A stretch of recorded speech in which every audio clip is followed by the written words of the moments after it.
प्रणाम। मैं श्री रमण महर्षि जी का शिष्य स्वामी सच्चिदानंद शिव अद्वैत आश्रम महानंदा नगर उज्जैन से हूँ। अभी बड़ोदरा से बोल रहा हूँ।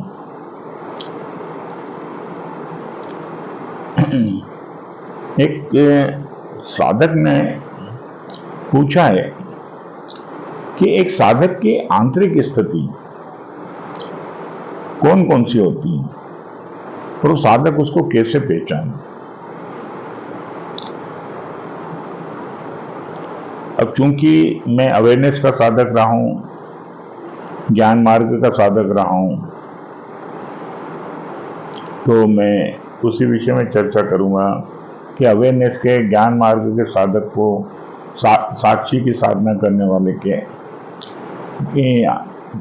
कौन कौन से आंतरिक स्थिति यानी उसके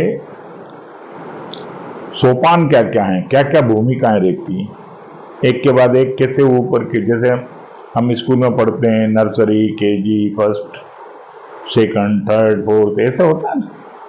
ऐसे ही उनका शायद अभिप्राय यही पूछने का। ऐसे सभी के लिए नियम कुछ भी नहीं है। जिसकी चेतना का जो स्तर होता है ना, वहां से यात्रा शुरू होती है।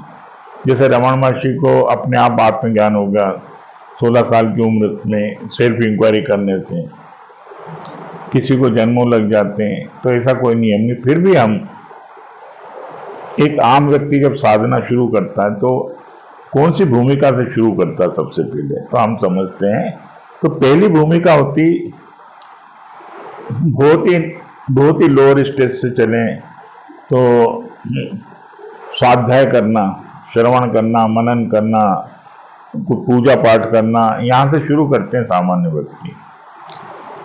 अच्छे ग्रंथ पढ़ना, अच्छे संतों को पढ़ना। फिर जब वो साधना शुरू करता है तो पहली जो उसकी आंतरिक स्थिति बनती है वो एकाग्रता की बनती है। जप है, श्वास पे एकाग्र होना, चक्रों पे एकाग्र होना, ये पहली भूमिका है। अपने इष्ट का ध्यान करना, गुरु का ध्यान करना, किसी चीज पर मन को एकाग्र करना, क्योंकि मन बहुत बिखरा हुआ है। तो उससे 2-3 उपाय, एक तो जप का होता है, नाद का होता है, किसी चीज पे दृष्टि स्थिर रखने का होता है। अलग अलग तरह के एकाग्रता के कई विधियां हैं, कई उपाय हैं। ये प्रारंभिक चरण है एकाग्रता। क्यों? क्योंकि मनुष्य की जो चेतना है वो तमोगुण से भरी हुई और विक्षेप से भरी हुई और अज्ञान, 3 चीजें, मल, विक्षेप और अज्ञान। तो वो इतनी बिखरी है, इतनी रेस्टलेस है चेतना कि कहीं ठहराव नहीं हो रहा है। कुछ सेकंड से ज्यादा मनुष्य 8 सेकंड 10 सेकंड से ज्यादा एक जगह उसकी चेतना ठहर नहीं पा रही, फोकस नहीं हो पाता। तो पहले उसका जो फोकस बढ़ाना हो, ज्यादा से ज्यादा किसी चीज को धारण कर सके, सुन सके, समझ सके। तो एकाग्रता सबसे पहली भूमिका आती है आंतरिक। उसके बाद आती दृष्टा भाव, साक्षी भाव। तो दृष्टा भाव में वो अपने विचारों को देखना शुरू करता है। तब उसको पता चलता है कि ये जो विचार मेरे में उठ रहे हैं, जो मेरे अंदर भाव उठ रहे हैं, इमोशंस उठ रहे हैं, विकार उठ रहे हैं, ये दृश्य है, ये मैं नहीं हूं। अभी तक मैं इनसे जुड़कर अपने को एक समझता था। तो एक सेपरेशन शुरू हो जाता है।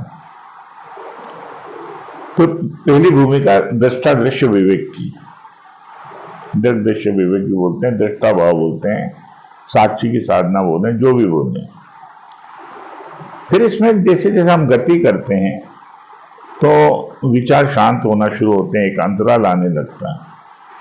उस अंतराल में हमें जब कोई विचार नहीं, there is nothing to watch but I am, है ना। When there is nothing to observe but observer is observed.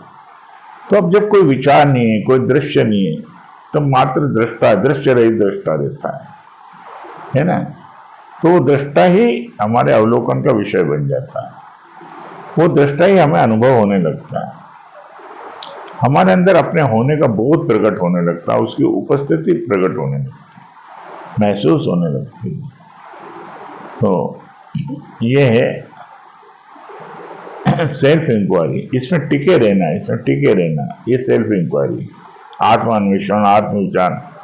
विचार शांत होने के उपरांत सिर्फ अपनी होने में बने रहना। फिर जैसे ही कोई विचार आए फिर उनको साक्षी भाव से देख लें कि चले गए, फिर अपने में आ गए। कई लोग ये गलती करते हैं, विचार जाने के बाद वहां जो एक खालीपन बचता है, रिक्तता बचती है, स्पेस बचता है, एम्प्टीनेस बचती है, वो आकाश तत्व है। लोग उसी को अनुभव करने लगते हैं। किसी को आनंद फील होता है, उसी को अनुभव करने लगते हैं। हम किसी को शांति महसूस होती है तो शांति के साथ एकाकार होकर बड़े सुखद स्थिति में पड़े रहते हैं, और जब वो ध्यान से उठते हैं फिर डिस्टर्ब हो जाते हैं। हमें ये पता लगाना है कि शांति और अशांति का जो साक्षी मैं हूं वो कौन है, यानी उसमें टिकना है। अपने अंदर मैं हूं का जो बोध है, अपने होने का बोध, उसमें स्थिर होना है। क्योंकि ये सब चीजें आती जाती है, लेकिन मैं नहीं आता जाता हूं। मेरा होना कभी खंडित नहीं होता, जन्म से अभी तक बना हुआ है। हजारों विचार आए, भाव आए, सब चले गए, कुछ ठहरा नहीं। तो क्या ठहरा? मैं, मेरा होना ठहर गया। ठीक है।